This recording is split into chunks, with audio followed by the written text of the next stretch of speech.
because I'm like building out the show and building out my business. You've been doing this shit for a while. And you said something before we started recording about 21-year overnight success. Yeah. There's a lot to break down in this, but how did you get started with Syndicate?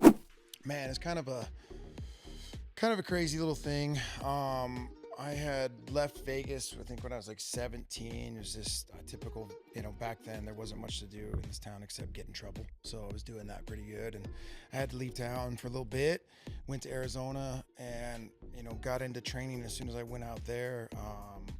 I'd always been a huge fan of the UFC. I remember watching the very first UFC at my friend's house, and I was just like, oh my God, this is amazing, loved it. Didn't really occur to me at that time that it was something I wanted to do, but I've been obsessive, renting all the videotapes and always, buying them, just watching them over and over and over. And went to Arizona and kind of fell into some training, and I just fell in love with the sport. I started doing MMA about 17 years old, 18 years old, and trained at a couple good gyms out there. And then about the time I started wanting to think like, man, this is something I think I want to do.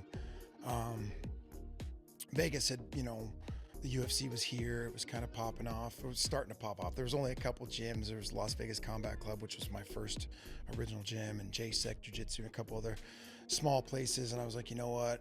I'm going to move back to Vegas, move back home and jump into this.